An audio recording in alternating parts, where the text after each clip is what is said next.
Bonsoir à tous, je suis ravi de vous retrouver ce soir pour cette quatrième édition déjà du Musée Parents Live, une web émission donc du Musée national de l'histoire de l'immigration. Le musée situé, comme vous le savez, au Palais de la Porte de Dorée dans le 12e arrondissement, qui a rouvert maintenant ses portes depuis quelques jours et qui est ravi de vous accueillir de nouveau. En attendant de nous retrouver en présentiel dans les locaux du musée pour de futures rencontres, eh bien, nous continuons ces débats d'actualité à distance. Ce débat ce soir, il est donc retransmis comme les trois précédents sur le site internet et sur la page Facebook du musée. Sur cette page, je vous précise que vous pouvez tous et toutes poser des questions, bien sûr, que je me ferai un plaisir de transmettre à nos intervenants ce soir. Nos trois premières rencontres, je le rappelle brièvement, étaient consacrées la toute première à la question des frontières. Ce sont évidemment des rencontres liées aux conséquences du Covid-19, de la pandémie. La première portait donc sur la question des frontières avec François Héran et Michel Fouché. La deuxième sur les migrants et les quartiers populaires avec cette question: sont-ils les boucs émissaires du Covid-19 ? Nous avions accueilli la journaliste Nora Hamadi, les chercheurs Patrick Simon et Simon Wang. La semaine dernière, nous étions un petit peu détachés de la problématique du Covid pour évoquer la question des mobilisations antiracistes, du combat antiraciste et aujourd'hui de l'état du racisme et des discriminations. Et ce soir, eh bien, nous reprenons notre réflexion liée à la crise sanitaire et aux conséquences du Covid-19 avec un débat qui est consacré plus précisément à la question de savoir si les migrants, si nous sommes tous égaux si nous avons tous été égaux face justement à cette épidémie. On sait que le discours de l'égalité face au virus s'est vite heurté aux réalités sociales, que certains publics étaient plus vulnérables que d'autres à la pandémie, et c'était le cas des migrants, notamment des demandeurs d'asile que nous évoquerons, des demandeurs d'asile enfermés dans des centres de rétention. Migrants et Covid-19, sommes-nous donc tous égaux face au virus? Pour débattre de cette question ce soir, j'ai le plaisir d'accueillir et de vous présenter Didier Fassin. Bonsoir Didier Fassin, vous êtes anthropologue évidemment, sociologue, médecin, professeur, notamment directeur d'études à l'École des hautes études en sciences sociales, titulaire de la chaire annuelle de santé publique au Collège de France. Vous êtes précisément actuellement sur le terrain, vous êtes à la frontière franco-italienne en train de mener justement des enquêtes liées à ces questions migratoires, ce qui explique que malheureusement, la connexion avec vous ce soir est un petit peu difficile. Donc nous allons évidemment essayer de vous faire participer tout à fait normalement au débat et aux échanges, mais je tiens à prévenir d'ores et déjà les spectateurs que cette connexion risque d'être précisément un peu délicate parce que vous êtes bien loin et précisément sur le terrain. Nous accueillons aussi ce soir Karine Roland. Karine Roland, vous êtes médecin généraliste à Nantes. Vous intervenez plus particulièrement justement auprès de publics de migrants, de réfugiés. C'était le cas avant le Covid et ça a été le cas aussi pendant la pandémie. Vous êtes aussi, je le précise, membre du conseil d'administration de Médecins du Monde. Et puis, Luc Ginaud, bonsoir, vous êtes directeur de la santé publique à l'ARS, à l'Agence régionale de santé d'Île-de-France, et vous aussi, vous étiez évidemment en première ligne durant cette pandémie pour justement secourir un certain nombre de populations aux prises avec le virus. Je vais d'abord essayer de joindre pour une première question Éric Fassin, s'il me reçoit, s'il nous entend, afin de vous demander, Éric Fassin, quand on évoque justement ces migrants face au Covid-19, de quelle population on parle selon les structures d'accueil qui les accueillent précisément. Il y avait des situations extrêmement différentes selon les centres de rétention administrative, selon peut-être aussi les centres d'accueil des demandeurs d'asile. Puis il y avait aussi beaucoup de migrants à la rue, tout simplement. Donc, quelles sont ces populations et quelle est la diversité des situations auxquelles elles se sont affrontées, qu'elles ont affrontées pendant la pandémie? Didier Fassin, si vous me recevez.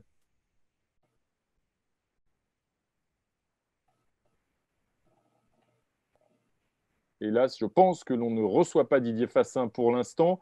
Je vais donc transmettre, avant que nous essayions de retrouver Didier Fassin, je vais transmettre en fait la même question à Luc Ginaud.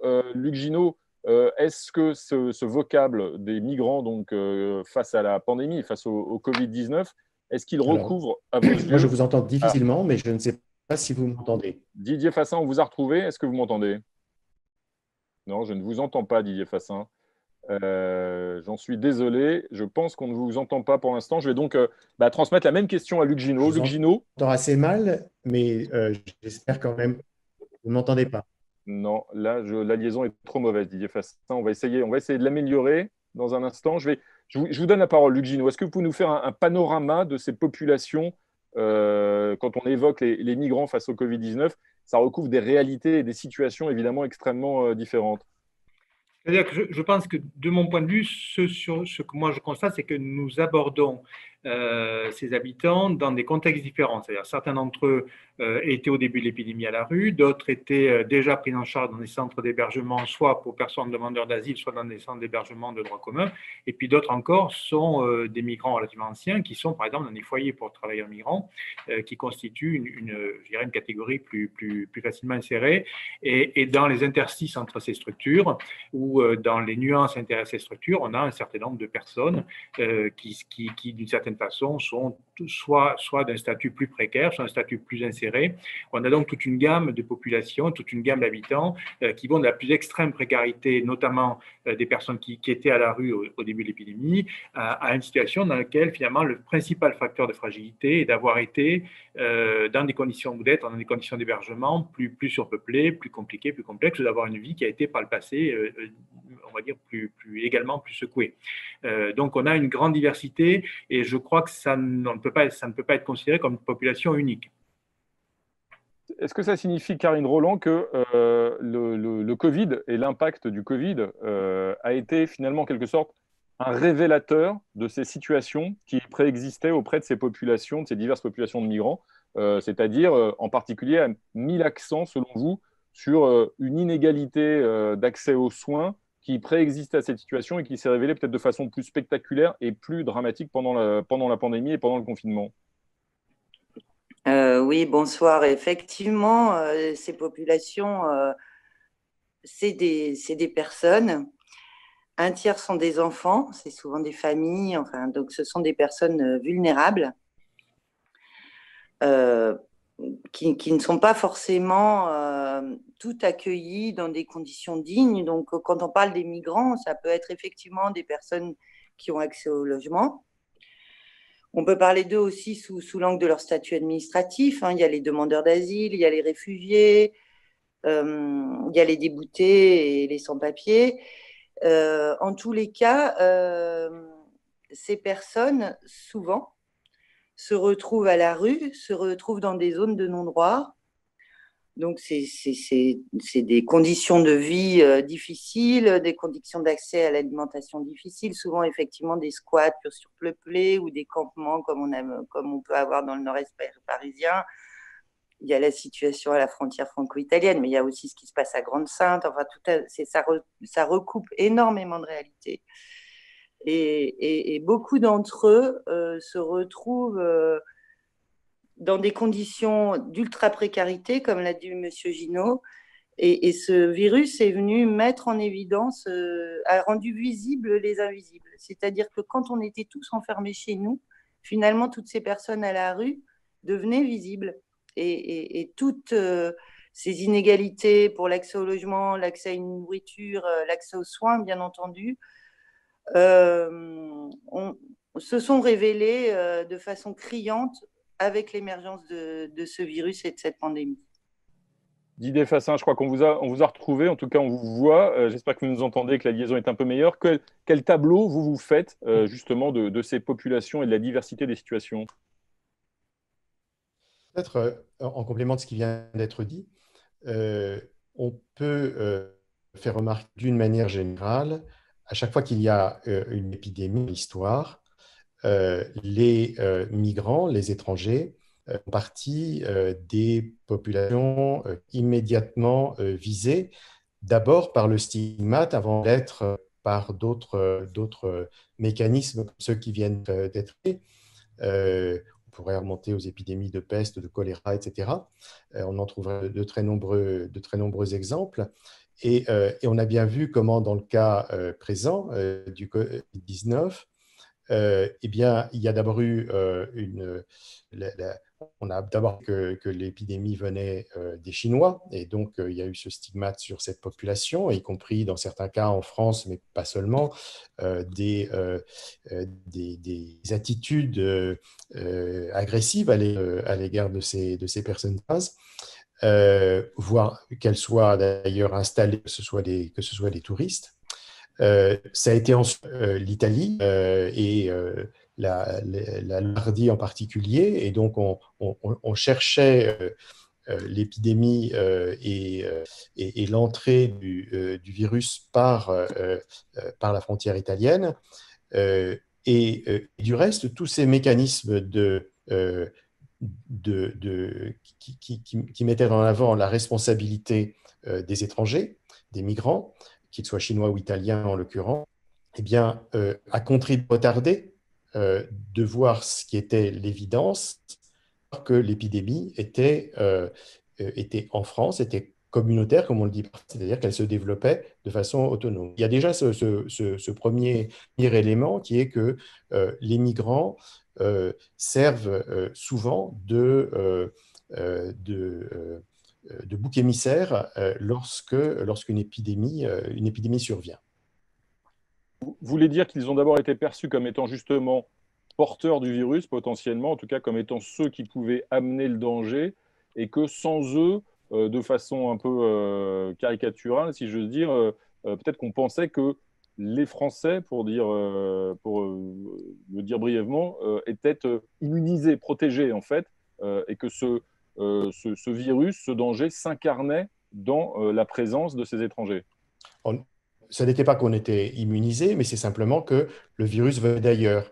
C'est le titre d'un livre qui a été publié au temps du sida, autre épidémie.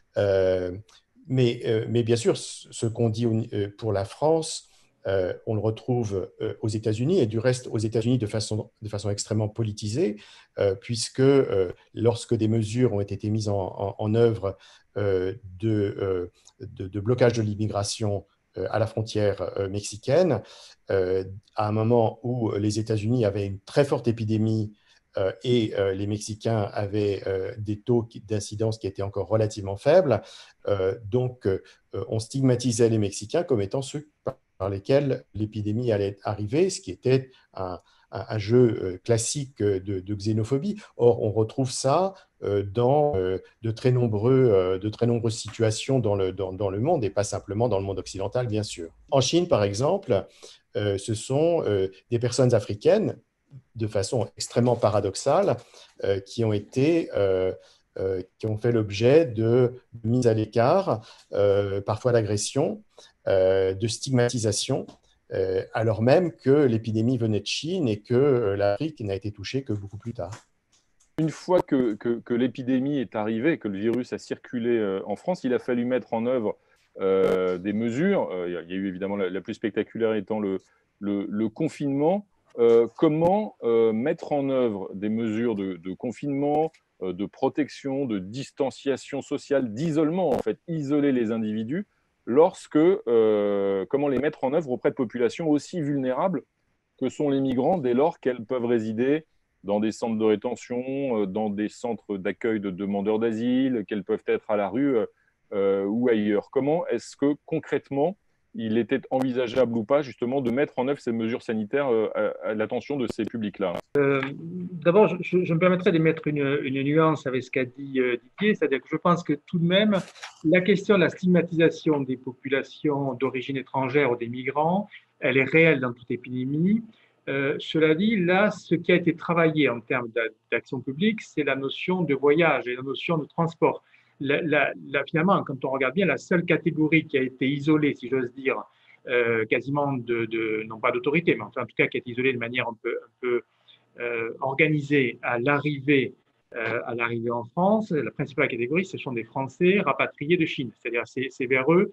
Donc on voit que même si la question de la stigmatisation s'est posée et s'il a été un objet, je dirais, d'action publique pour essayer de la prévenir, et je crois qu'elle a été à peu près prévenue, c'est plus la notion de voyage qui a été travaillée que celle de migration en tant que telle. Ce qui explique la réaction qui a été celle de la France, comme d'autres pays d'ailleurs européens et pas seulement, de fermer les frontières.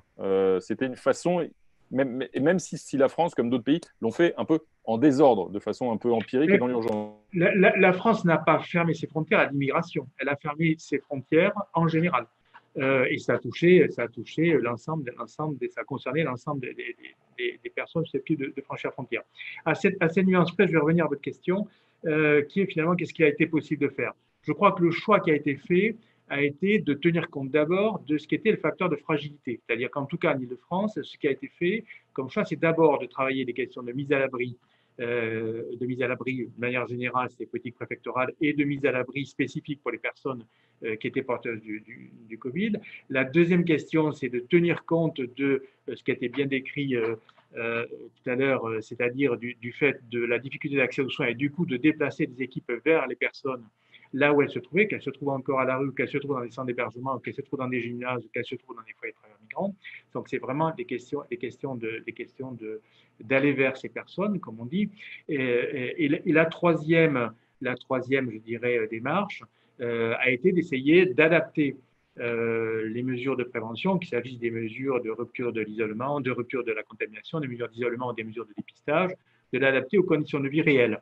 Je crois que toute la difficulté, et c'est là-dessus qu'on voit si on y est arrivé ou si on n'y est pas complètement arrivé, toute la difficulté, c'est d'appliquer à des conditions de vie spécifiques une démarche qui est une démarche pour la population générale, qui comprend du dépistage, qui comprend de l'isolement, qui comprend des mesures dites de distanciation, et d'arriver à travailler cette adaptation dans un registre qui soit un registre de compréhension des conditions de vie, et pas un registre dans lequel on impose ou on donne une norme.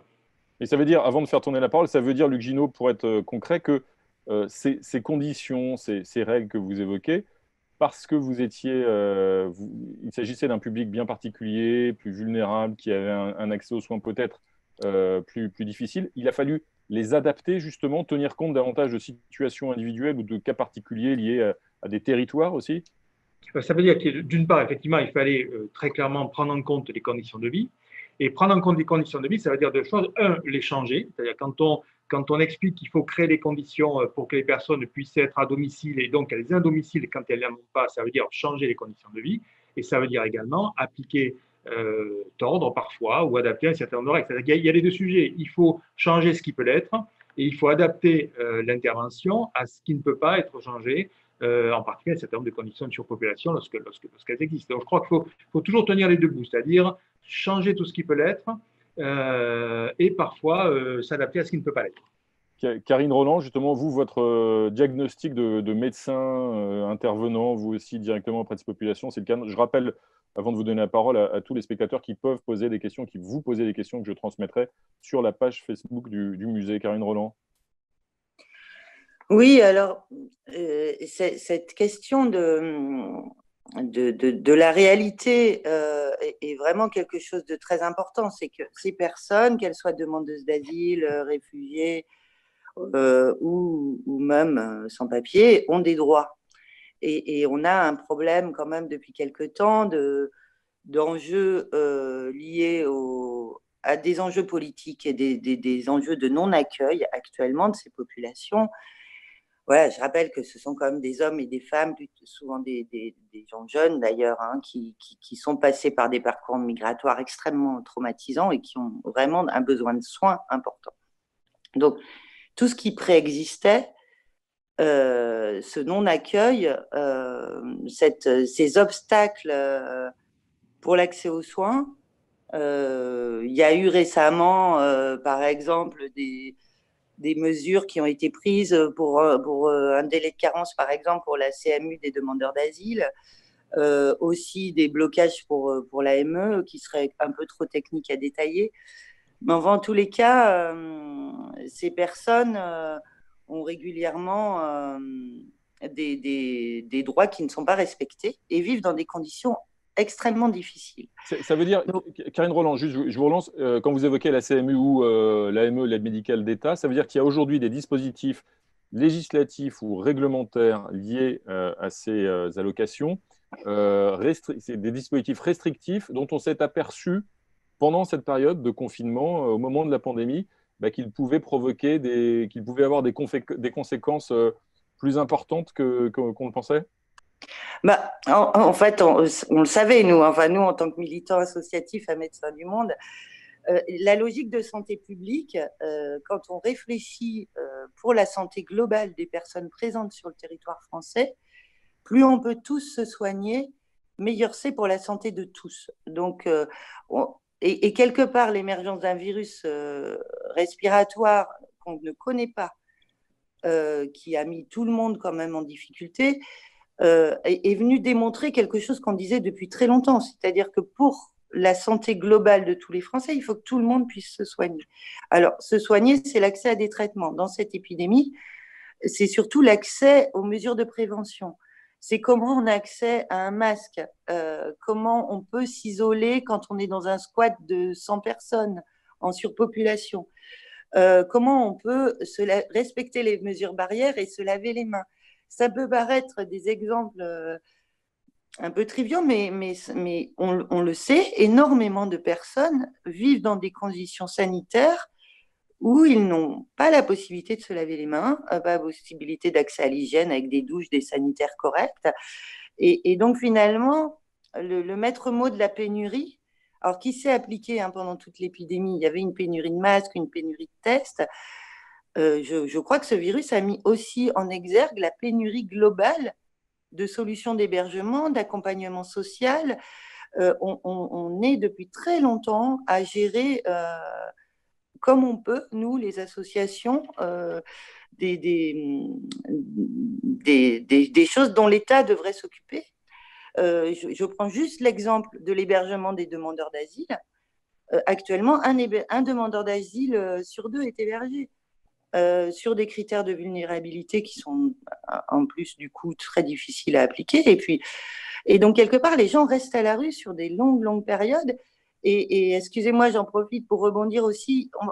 C'est aussi beaucoup de personnes déboutées du droit d'asile et qui sont présentes sur le territoire. On le sait, on a parlé de ces populations du 93 qui ont été en particulier touchées, c'est toutes les personnes qui se lèvent tôt pour faire le ménage. On sait que parmi eux, beaucoup sont des travailleurs sans papier.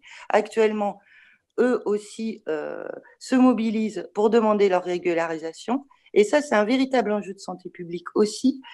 Et quelque part, c'est un vrai déterminant de santé. Et l'Espagne, le Portugal, l'Italie, il y a différents pays en Europe qui se sont posés la question de la régularisation. Et nous, on est actuellement inquiets parce que cette épidémie aurait dû peut-être faire changer. Même le président avait dit le monde, on doit changer, on doit évoluer. Et quelque part, là, le 10 juillet, par exemple, c'est la fin de la prolongation de la trêve hivernale.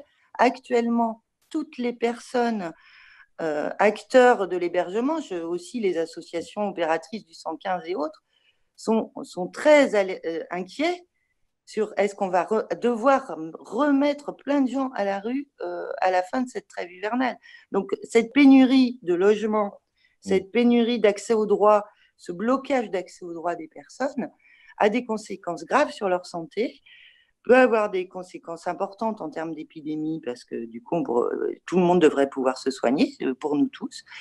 Et en tous les cas, on ne sent pas de volonté politique de faire autrement. C'est ça qui nous inquiète. Karine Roland, avant d'en revenir ensuite à l'action des différents acteurs, associatifs ou les acteurs de l'État, les structures de l'État, et puis aussi de prendre les questions des spectateurs.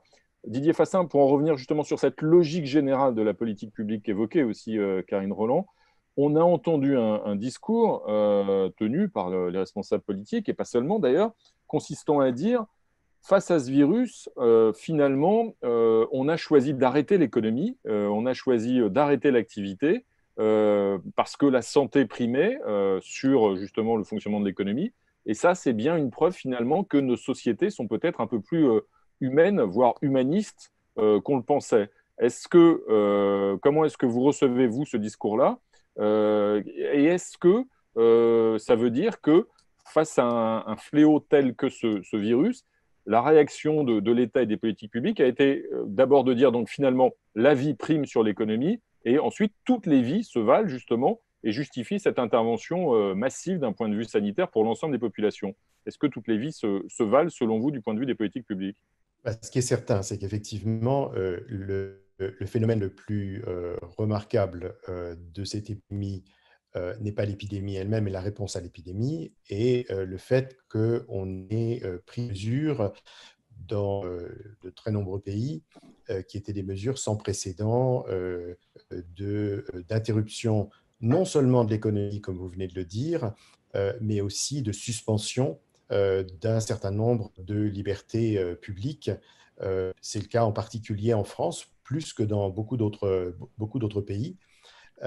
Et donc, il y a eu là une sorte de sacrifice que les gouvernements, en particulier les gouvernements français, et les sociétés, qui souvent adhéraient à cette politique, étaient prêts pour défendre les vies. Et effectivement, la question qui se pose, c'est est-ce que dans ces conditions, toutes les vies sont traitées de la même façon, toutes les vies se valent. Et là, je crois, et c'est ce que je soulignais au départ à propos des stigmatisations, c'est que bien sûr, il est important de regarder ce qui se passe en France, mais on peut avoir aussi une vision plus globale, peut-être plus comparative aussi, parce que ce que je crois, c'est que ce qu'on peut appeler d'une formule l'inégalité des vies ou l'inégalité de leurs valeurs telles qu'elles se manifestent par la manière dont on les traite, dont les sociétés les traitent, dont les gouvernements les traitent, eh bien, on voit apparaître des différences quand même entre les pays. Et de ce point de vue, on a aux deux extrêmes des pays à forte composante néolibérale, comme aux États-Unis, où la protection sociale est extrêmement ténue, et des pays où cette protection sociale est plus forte. C'est le cas de la France, même si cette protection sociale a tendance à diminuer au fur et à mesure des années, et en particulier a tendance à diminuer pour les étrangers. Pensons par exemple qu'aujourd'hui, les demandeurs d'asile qui avaient jusqu'à présent immédiatement accès à la sécurité sociale et à la couverture maladie universelle, ou à sa variante actuelle, eh bien, ont désormais un délai de carence de 3 mois qui conduit à retard très souvent de traitement. Il y a comme ça une série de choix qui ont été faits au cours des dernières années, et en particulier des 2 ou 3 dernières, qui montrent que certaines populations, qu'on accorde à certaines populations une moindre valeur, y compris au regard de la santé. Mais encore une fois, je pense que ce que souligne l'épidémie de Covid, c'est l'importance qu'il y a à avoir des formes certes hétérogènes et inégales dans le cas de la France, mais des formes de protection sociale qui permettent d'éviter les situations comme on en voit dans d'autres pays où elles n'existent. Luc Ginaud, votre analyse, vous justement, en tant que responsable de l'ARS, donc une institution publique, justement, sur ce rapport à l'égalité ou pas de toutes les vies face à la maladie. Et j'ajouterai une deuxième question, sans rapport direct, mais je vous la pose d'ores et déjà, parce qu'il y a des questions qui commencent à affluer beaucoup sur la page Facebook, une question de Barbara qui concerne les conditions de travail des soignants, précisément, des soignants et des aidants d'ailleurs, qui ont été impliqués auprès du public migrant pendant cette crise sanitaire. Quelles étaient les conditions de travail justement auxquelles il faisait face?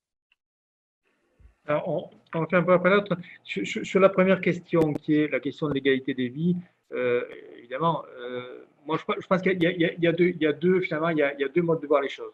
La première, c'est de se dire, c'est ce que notre directeur général a dit, et ce que nous pensons très fort, c'est que la crise a révélé ce que nous disions depuis des années, c'est-à-dire la question des inégalités sociales de santé, le fait que en gros, le système de soins n'est pas le principal producteur d'inégalités, que ça joue sur d'autres sujets. La crise l'a révélé de manière extrêmement violente. Ça, et on a vu le débat des inégalités, qui était quand même jusqu'à présent un débat très épidémiologiste, faire éruption dans l'espace public. Cela dit, en même temps, il faut quand même qu'on mesure ce que la crise a aussi permis de révéler comme opportunité. Je reprends les questions qui ont été, abordées avant. Je sais pas, non, on ne l'a pas dit. En matière de politique pénitentiaire, en Île-de-France, pendant la crise, la surpopulation en pénitentiaire est passée de 13 000 détenus à 10 000 détenus. Autrement dit, à l'occasion de la crise, on est arrivé, et la question se pose, c'est qu'est-ce que ça va donner derrière, mais on est arrivé à finalement contenir une forme de risque supplémentaire pour la santé. Sur la question des droits sociaux, je ne vais pas reprendre ce qui a été discuté, mais en fait, sur la question des droits sociaux, on voit que dans certaines caisses d'assurance maladie, le délai d'ouverture des droits a été réduit des 2/3 à l'occasion de la crise parce qu'il y a eu un sentiment d'urgence qui a été fait. Sur la question du droit à l'isolement qui a été abordé tout à l'heure par Karine, on a mis en place des centres d'hébergement pour les personnes qui étaient sans domicile ou qui étaient hébergées, pour lesquelles le droit à l'isolement a prévalu sur toute autre considération et qui ont été des centres qui ont été en Île-de-France. Il y a eu plus de 700 personnes qui, à l'heure actuelle, ont déjà utilisé ces centres-là, qui sont des personnes qui étaient soit sans droits sociaux, soit avec des droits sociaux, mais dans des conditions d'hébergement difficiles. Donc tout ça, non pas pour dire que la crise a permis de tout régler, mais elle a permis tout d'un coup de débloquer un certain nombre de choses et je crois de faire converger autour d'une espèce d'urgence sanitaire un certain nombre d'actions qui finalement ont révélé des possibles d'une certaine façon. La question étant de savoir ce que ces possibles vont rester derrière. Donc, je crois que c'est toujours important de mesurer, comme ça a été dit, toutes les difficultés et toutes les questions qu'on peut se poser, mais également tout ce qui a été possible de faire. Sur la question… Voilà, vous anticipez un petit peu sur la deuxième partie du débat, Luc Ginaud. On va venir dans un instant sur la deuxième partie du débat qui évoquait aussi tout à l'heure Karine Roland. Quelles sont les leçons à tirer justement de ce qui a été fait dans l'urgence pour la construction de ce fameux monde d'après, même si l'expression n'est pas forcément très heureuse. On y vient dans un instant. Je vous repose la question quand même de Barbara sur la page Facebook du musée national de l'histoire de l'immigration. Quelles ont été les conditions de travail des soignants, des aidants impliqués auprès du public migrant pendant cette crise sanitaire et dans quelle mesure est-ce que ces conditions elles permettent peut-être de mieux comprendre justement les conditions aussi d'accès à la santé et aux droits sociaux en général?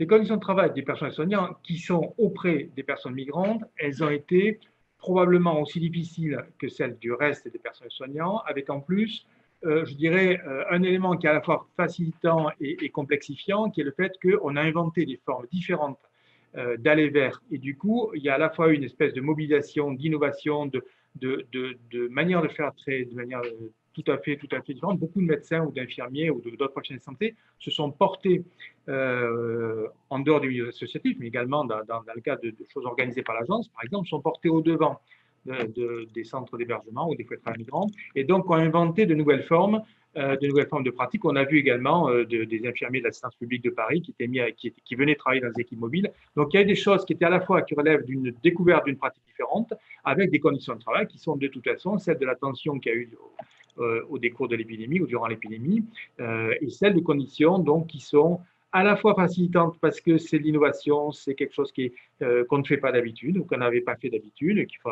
d'ailleurs peut-être continuer, et en même temps beaucoup plus compliqué parce que, comme vous l'avez dit, les conditions d'exercice, le fait que les masques dans la première partie de l'épidémie étaient réservés, c'était légitime aux personnels soignants, complexifier notamment l'intervention des équipes de médiation qui sont souvent nécessaires dans ce type d'approche, le fait qu'on ne dispose pas forcément facilement de certain nombre de matériel de protection initialement a là aussi un peu complexifié le travail, mais finalement, moi, le sentiment qui ressort de la part des collègues qu'on a interrogés en fin de crise, c'est finalement plutôt le sentiment d'une satisfaction d'avoir fait différemment de s'être rapproché d'une démarche un peu combattante, dans un cadre très différent du cadre habituel des soins en direction de ces habitants. Karine Roland, je suis sûr que je ne réponds pas complètement à la question de l'auditeur. J'assume de répondre avec les éléments qui sont ceux dont je peux avoir connaissance. Karine Roland, est-ce que vous avez une vision aussi optimiste, j'allais dire, que Luc Ginaud, en tout cas des leçons tirées, et j'en profite justement avant d'évoquer la réorganisation plus pérenne, plus structurelle peut-être, et de notre société en général, et du mode et de l'accès aux soins en particulier. Avant même ce monde d'après, il y a le monde de demain peut-être ou d'après-demain, c'est-à-dire celui de la fameuse éventuelle deuxième vague que d'aucuns pronostiquent ou évoquent. Il y a plusieurs questions sur la page Facebook du musée, dont une question d'Oriane, une autre de Pierre. Karine Roland, que faudra-t-il faire en cas de deuxième vague pour protéger les populations les plus fragiles, en particulier les migrants? Est-ce que justement des leçons ont été tirées de ce qui vient de se passer ces dernières semaines pour mieux gérer une éventuelle deuxième vague? Alors, c'est compliqué comme question, mais c'est vrai que je suis d'accord avec le fait que ce que je vous disais, c'est que ça a rendu visibles les invisibles, que tout d'un coup, ces personnes dont on avait l'impression dont personne ne se préoccupait, à part pour l'instrumentalisation politique, mais toutes ces personnes à la rue, en besoin de soins, tout d'un coup, on a eu la sensation que les pouvoirs publics prenaient conscience de leur présence et ont mis en place des mesures, effectivement. Il y a eu des mesures qui ont permis des mises à l'abri. Après, ce qui est compliqué, Est-ce que cette prise de conscience, Karine Roland, elle est aussi liée au fait que les rues se sont vidées des autres, si j'ose dire? Bah oui. Que seuls sont restés. C'est ça, en fait. Donc c'est un Les effet indirect. Parisiens disaient, c'est marrant, hein, maintenant qu'on est tous chez nous, tout d'un coup, on voit tous ces SDF qu'il y a dehors. Ils avaient la rue pour eux. Et donc, pour en revenir à la question des migrants, je pense que c'est ce que j'essayais de pointer du doigt tout à l'heure, c'est que ce serait formidable si toute cette prise de conscience, ces quelques mesures qui, pour moi, étaient insuffisantes, mais en tous les cas, elles existaient, étaient pérennisées. Et c'est ça qui est complexe. C'est pour ça que je parlais de la régule des sans-papiers qui a eu lieu au Portugal ou en Italie. C'est-à-dire que quand des pouvoirs publics se positionnent comme ça pendant la crise, on se dit, ils ont compris certaines choses. Nous, en France, on n'arrive pas à comprendre. On nous dit le logement d'abord, il y a des circulaires début juillet, par exemple. Et en même temps, les acteurs de la mise à l'abri sont tous très, très inquiets en disant, mais nous, le 10 juillet, on va nous demander de mettre les gens dehors. Donc, je voulais aussi rebondir à votre question sur est-ce que toutes les vies se valent. Si on parle de cette question migratoire, moi, je ne peux pas m'empêcher de faire le lien aussi avec ce qui se passe en Méditerranée centrale. Et quelque part, là où les Italiens avaient organisé avec Mare Nostrum le sauvetage de ces personnes qui fuient la Libye où ils sont torturés, emprisonnés, à un moment, l'UE a pris le relais, l'Union européenne, et puis finalement, l'Union européenne a transféré à Tripoli. C'est aussi ce qui se passe à Moria actuellement. Donc, quelque part, ces vies-là ne valent rien. Enfin, en tous les cas, sont très, très mal jugées. Et donc, ce qu'on attend, nous, c'est un vrai changement de paradigme. Et quelque part, parler de l'ultra-précarité, il faudrait que l'ultra-précarité soit une question qui préoccupe actuellement l'État et non pas que les associations. L'accès aux soins des personnes en ultra-précarité immigrante concerne autant l'État que ça concerne Médecins du Monde. L'accès à l'alimentation… Karine Roland, pour vous, aujourd'hui, les associations comme Médecins du Monde suppléent l'État, remplacent un État défaillant. Les actions ne se complètent pas l'une l'autre. Elles se concurrencent en quelque sorte, vous palliez un vide. Enfin, en tous les cas, on essaye de mettre l'accent sur toutes ces personnes qui sont oubliées des dispositifs. C'est exactement ce que font les Restos du Cœur, par exemple, aussi. Ça fait 30 ans qu'ils distribuent des repas.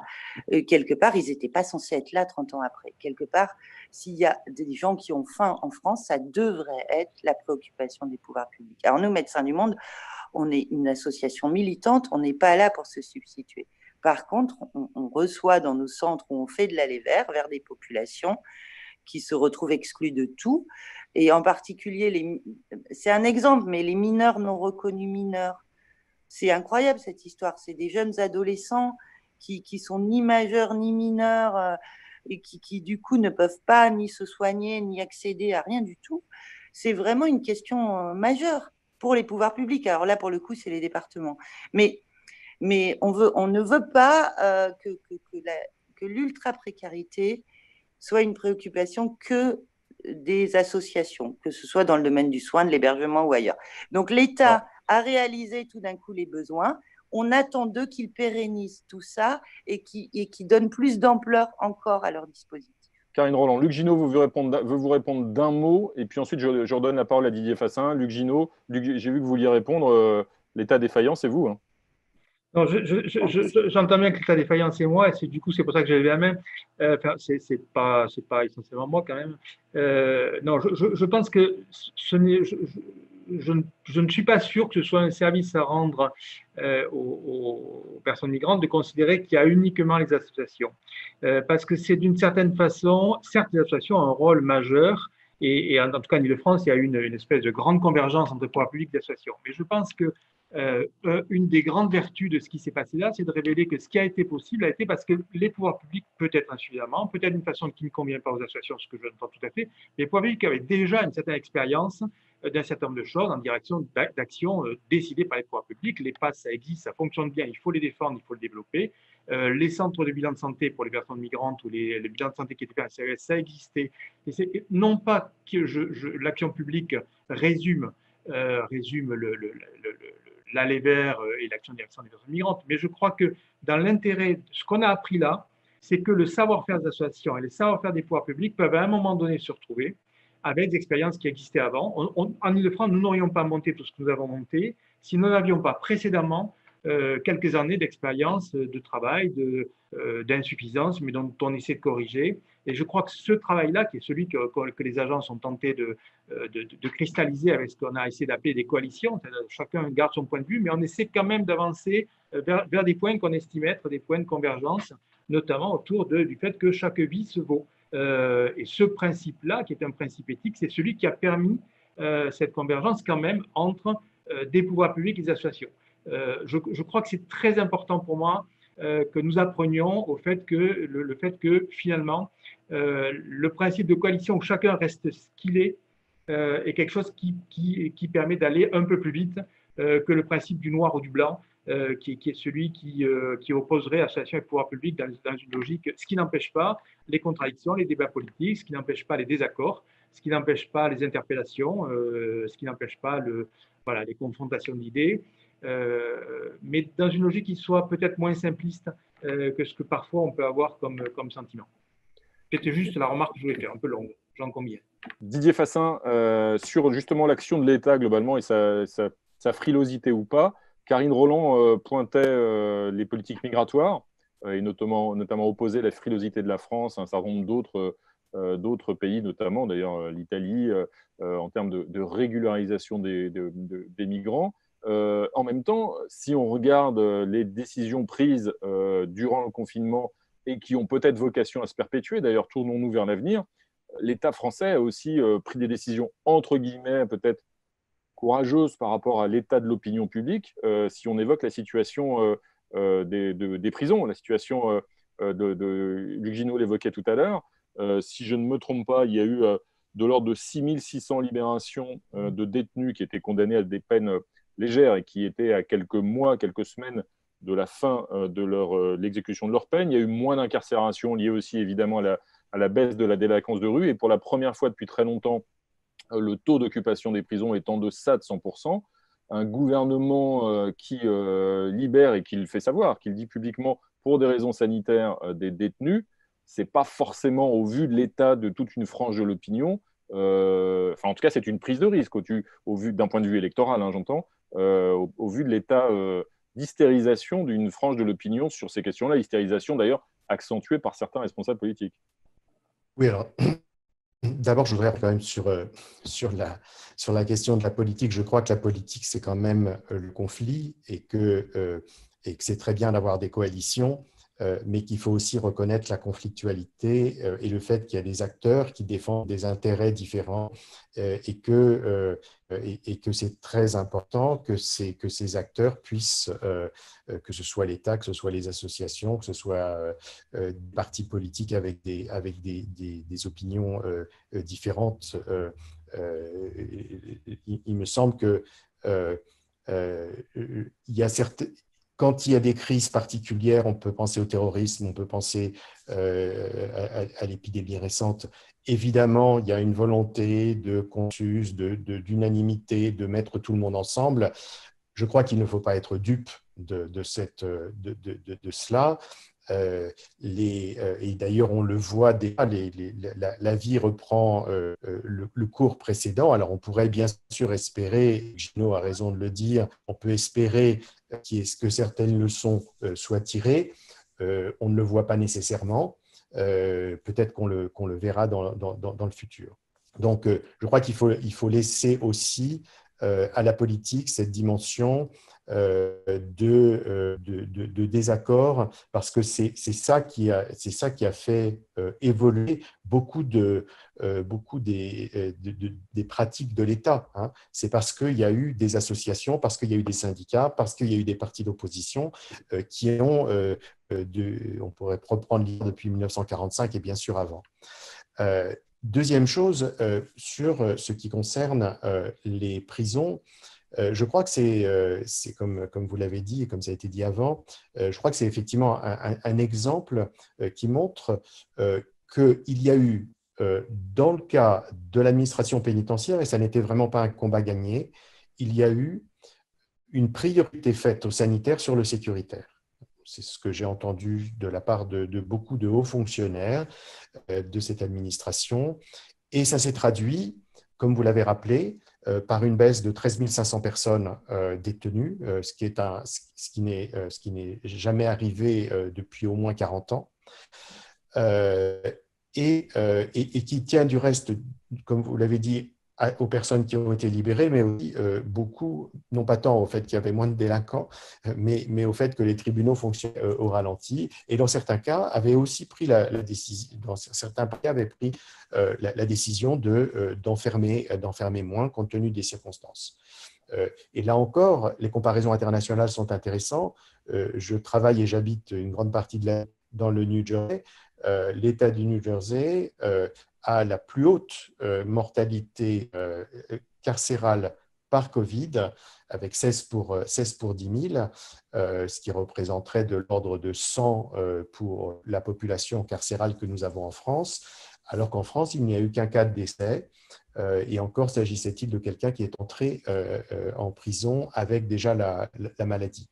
Donc, il s'agit là, effectivement, du point de vue de l'administration pénitentiaire, d'une double, dont on sait que cette administration qu'elle enferme parce qu'on enferme pour elle une proportion relativement élevée de population migrante, puisque c'est là dont on parle. Il y a eu d'une part une volonté de diminuer cette population carcérale, et d'autre part de mettre la santé en avant. C'est pas sûr du tout que ces choses restent, mais en tout cas c'est à mettre au crédit de cette institution.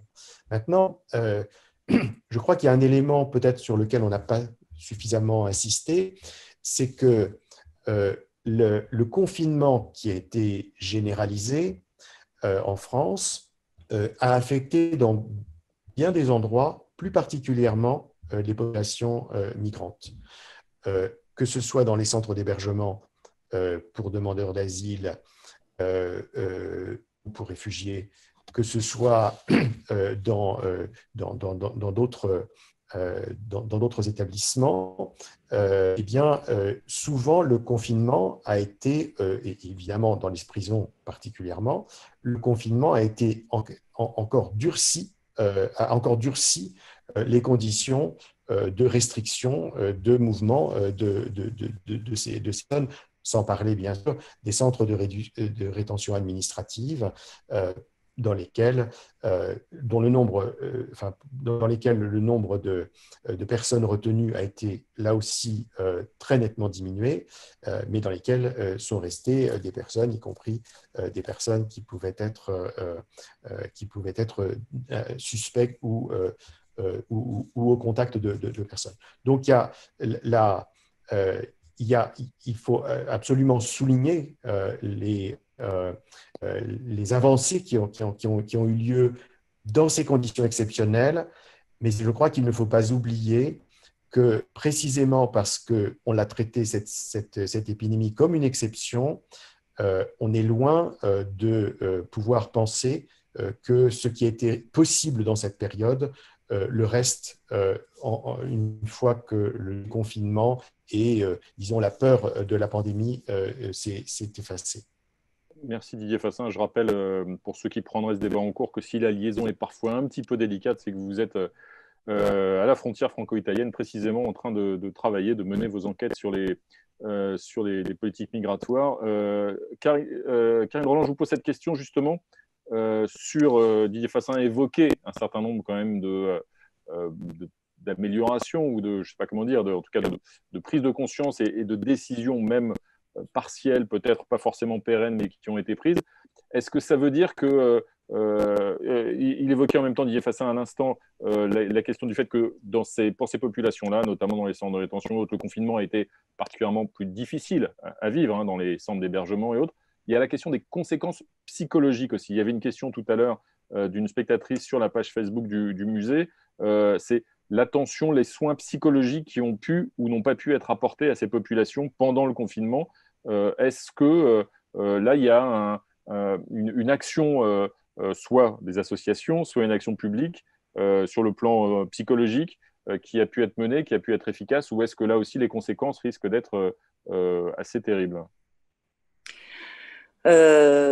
Oui, alors je voulais quand même dire par rapport au débat de tout à l'heure que effectivement, enfin moi j'en conviens, il y a eu des avancées, il y a eu vraiment des mises à l'abri qui ont eu lieu, il y a eu des actions d'aller vers de la passe des passes. Moi, ce que j'essayais de mettre en avant, c'est cette importance de pérenniser tout ça et qu'on n'est pas convaincu à notre échelle que tout ça va être pérennisé, que c'est une vraie prise de conscience. Il y a une gestion de la pénurie, des masses, des tests, des places d'hébergement, de tout. C'est des choix politiques, donc en lien aussi avec les politiques néolibérales voulues par ces gouvernements, et qui font qu'on ne donne pas des moyens à la hauteur de l'ampleur des besoins. Et très donc, concrètement, justement. Oui, ça, allez-y. Oui, justement, non, mais excusez-moi, je disais ça en introduction pour dire que la souffrance psychique de ces personnes en situation de migration, et voilà, je rappelais qu'elles pouvaient être passées par la Libye, avoir été torturées, et donc quelque part, il y a un besoin énorme de prise en charge de cette souffrance psychique. C'est phénoménal. Et donc quelque part, la psychiatrie française, enfin les hôpitaux publics aussi, enfin ils ont manifesté pendant 1 an pour dire qu'il manquait de moyens, il manquait de lits. Et donc, quelque part, la psychiatrie française manque aussi de moyens. Et il y a vraiment un besoin très fort de prise en charge de cette souffrance. Quelque part, moi je suis généraliste de terrain, par exemple. Pour illustrer ça, je peux vous parler d'une famille guinéenne. J'en vois vraiment beaucoup des personnes en situation de migration. Mais voilà, c'était un couple de Guinéens qui étaient demandeurs d'asile et à la rue depuis vraiment des mois et des mois. Et vraiment pas bien, quoi. Ils dormaient pas, ils étaient dans des cauchemars. Quelque part, au début du confinement, ils m'ont dit « Waouh, le 115 nous a dit qu'ils allaient nous garder. » Alors qu'avant, je les voyais, ils faisaient 3 jours au 115, une semaine à la rue, 3 jours au 115, ils étaient épuisés. Et donc, tout d'un coup, ils étaient extrêmement apaisés parce que le non-accueil, ces conditions très difficiles de vie aussi instables à la rue, une grande difficulté à accéder à ces droits, du coup, crée une souffrance très forte. Et là, depuis 10-15 jours, ils sont de nouveau très stressés parce qu'ils n'ont toujours pas eu de place en CADA. Le 115 les avait gardés. Et donc, ça peut paraître anecdotique, mais je vous assure que c'est partout en France. Et donc, je ne cherchais pas du tout à pointer des dysfonctionnements de l'ARS, loin de moi cette idée. Je dis juste que quelque part, les enjeux de santé, c'est des enjeux qui relèvent du ministère de la Santé et pas du ministère de l'Intérieur. Et tout ce qui concerne les questions migratoires se retrouvent finalement très, très perturbés, parasités par des enjeux qui ne concernent pas notre ministère. La santé, la prise en charge de la santé psychique des migrants est vraiment un sujet essentiel qui concerne le ministère de la Santé, point. Est-ce que ça veut dire, Luc Ginaud, comme le dit Karine Roland, qu'on peut redouter, après justement cette période de crise sanitaire, un retour à l'anormal, j'allais dire, alors pas à la plus loin normal, mais à L apostrophe anormal, c'est-à-dire un retour à l'invisibilité de ces populations et un retour en arrière, en fait, où est-ce qu'il y a des leçons, selon vous, concrètement, dans notamment l'organisation des soins, y compris d'ailleurs les soins psychiques qu'on évoquait à l'instant, qui peuvent être pérennisés d'une façon ou d'une autre pour secourir ces populations?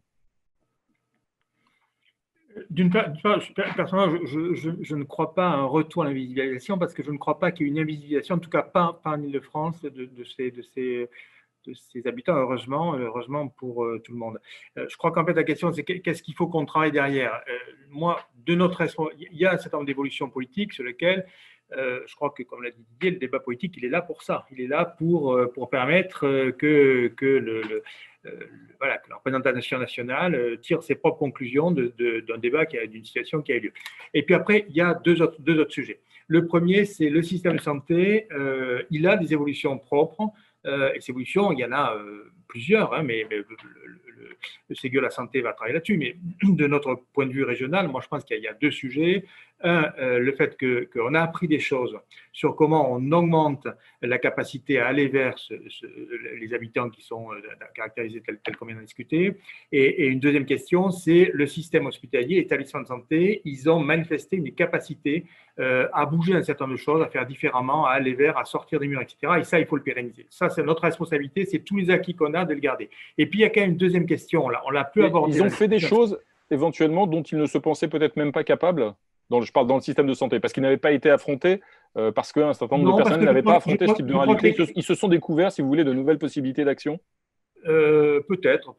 En tout cas, l'espace leur a été. Il y a eu à la fois un espace pour qu'ils le fassent, des moyens pour qu'ils le fassent et une nécessité pour qu'ils le fassent. Du coup, un certain nombre de choses ont été inventées. Moi, je trouve que c'est vraiment ça. Il faudra surtout qu'on trouve les moyens de le pérenniser. Après, il y a quand même une autre question, c'est que pour la première fois, je leur dis, dans le débat public, la question des déterminants de santé est intervenue comme quelque chose d'extrêmement fortement porté.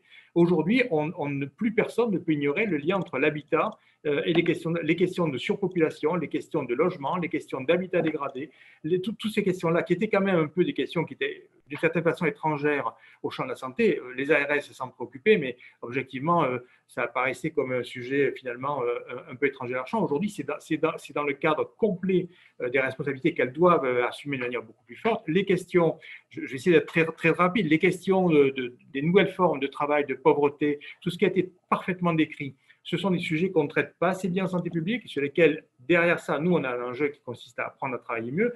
Et puis, on l'a peu dit, mais la question de l'impact en santé publique de la discrimination, la question de l'impact des ségrégations de tous sortes, et notamment des ségrégations liées à l'appartenance aux minorités ethniques, au-delà même des migrants, ce sujet-là, ce sont des sujets qui ont émergé à l'occasion de la crise, ou qui ont émergé, qui sont devenus visibles brutalement. C'était avant des sujets techniques, c'est aujourd'hui devenu des sujets majeurs en termes de santé publique. Donc pour nous, je crois que vraiment la question est, je ne sais pas ce que va devenir le débat politique, je ne suis pas dans la représentation nationale. Ce qui, par contre, est la responsabilité des ARS, c'est de faire évoluer le système de santé tel qu'on voit que c'est nécessaire, et de prendre en charge beaucoup mieux un certain nombre de questions, et notamment, je leur dis, les questions de tout ce qui est l'habitat, le logement, ce champ-là, c'est vraiment un champ qui s'est révélé un champ fondamental en santé dans cette affaire-là. Didier Fassin, sur les conséquences et l'impact de cette période, au-delà, voilà, à moyen et long terme, il y a une question qui recoupe d'ailleurs des aspects que vous avez abordés les uns ou les autres, notamment qu'a abordé tout à l'heure Karine Roland, une question d'Esmeralda sur la page Facebook du musée. Quel est l'impact de l'urgence du Covid sur la question des réfugiés? C'est-à-dire, à l'avenir, est-ce que vous pensez qu'il peut quand même y avoir un impact, un changement, une inflexion, quelle qu'en soit l'ampleur, tant dans le discours des gouvernants au sens large, mais aussi dans l'attitude de la population à l'endroit des réfugiés en particulier et des migrants en général? Ou est-ce que vous pensez que cette période bien particulière, finalement, n'infléchira pas forcément ni l'action publique, ni peut-être notre comportement individuel ou social de groupe? Oui, il me semble que les deux questions, réfugiés et Covid, sont deux questions qui sont qui sont totalement distinctes, qui se sont croisées temporairement, mais je ne vois pas que l'épidémie ait un impact sur la manière dont on traitera l'asile en France ou ailleurs dans les prochains mois ou les prochaines années. En revanche, vous avez utilisé le mot visibilisation, et moi, il y a peut-être deux choses que je voudrais dire à ce sujet. La première, c'est que cette épidémie a été un moment de très forte concentration sur nous-mêmes, sur ce qui nous arrivait, sur la maladie, sur comment nous vivions le confinement, etc. Et avec, je trouve, et chacun peut le constater dans le domaine des médias comme dans la vie quotidienne, un désintérêt pour tout ce qui pouvait se passer dans le monde qui n'était pas le Covid. Et puisqu'on parle des migrants, qu'a-t-on entendu des gens qui continuaient à se noyer en Méditerranée, de la façon dont on traite les personnes qui essayent de traverser l'Europe par la route des Balkans, etc., pour se limiter à simplement ces seules questions qui nous intéressent aujourd'hui. Autrement dit, il y a eu certes une visibilisation des migrants en France, comme l'a dit à juste titre Luc Ginaud, mais une invisibilisation d'une scène plus grande des questions d'immigration. Et la deuxième chose qui, on peut évoquer me de ce point de vue-là aussi, semble-t-il, Didier n'a Fassin, si je peut-être vous pas été relance suffisamment... On peut évoquer de ce point de vue-là, juste pour aller dans votre sens, la situation en Libye, par exemple, où il s'est passé énormément de choses. L'attitude de la Russie, l'attitude d'Erdogan, tout ça est passé totalement inaperçu, sous les radars, alors que ça a évidemment des conséquences sur les problématiques qu'on aborde ce soir. Absolument. Et puis d'autres crises qui se déroulent dans le monde et qui ont des effets sur les personnes qui viennent jusqu'à nos frontières ici. Et la deuxième chose, je le dis parce que je suis actuellement à cette frontière franco-italienne, je pense que on parle beaucoup des pouvoirs publics, on parle des associations constituées, mais je trouve qu'il y a aussi un travail remarquable qui est fait de solidarité et qu'on ne valorise pas suffisamment, qui est fait au niveau des citoyens qui, à un moment donné, alors c'est visible, très visible à la frontière, mais ça peut se voir aussi dans l'intérieur du pays. On l'a vu en France, on l'a vu en Allemagne, on l'a vu dans d'autres pays, des mobilisations citoyennes pour justement défendre des droits, pour simplement apporter des secours et simplement rappeler cette chose que vous évoquiez tout à l'heure, que finalement, leur vie devrait valoir autant que les nôtres. Et ça, je pense qu'on n'en tient pas suffisamment compte dans la manière dont on conçoit cette question globalement de l'immigration. Merci beaucoup Didier Fassin, ce sera le mot de la fin en tout cas pour ce soir. Merci beaucoup à tous les trois, merci à Karine Roland, à Luc Ginaud, à Didier Fassin d'avoir débattu ce soir à l'occasion de cette 4e session du musée par en live. Je crois que vos analyses à la fois se recoupaient, se rejoignaient et s'opposaient parfois. Et effectivement, vous aviez raison de le dire les uns ou les autres. Parfois, la conflictualité peut aussi être féconde. Donc, merci à tous les trois d'avoir apporté aussi vos regards différents et vos expériences différentes. Je vous donne rendez-vous à la rentrée pour de nouveaux débats qui auront lieu soit en présentiel, comme on dit, dans le cadre du Musée national de l'histoire de l'immigration au Palais de la Porte Dorée à Paris dans le 12e, soit en ligne. On continuera de débattre à distance ainsi. Je tiens à remercier l'ensemble des équipes du musée qui ont participé à la préparation de ces 4 sessions du musée par en live. Je vous encourage à vous abonner à la page Facebook du musée, à vous inscrire aussi à la newsletter du Musée national de l'histoire de l'immigration pour connaître les prochaines dates de ces futurs débats lors desquels nous nous retrouverons. En attendant, je vous rappelle que le musée reste ouvert tout l'été et qu'il est prêt à vous accueillir donc à Paris dans le 12e arrondissement. Vous pouvez aussi revoir ce débat que nous venons d'avoir ce soir. Eh bien, vous pouvez le revoir en replay sur le site du musée, sur la page Facebook. Merci à tous, merci à tous les trois et à très bientôt.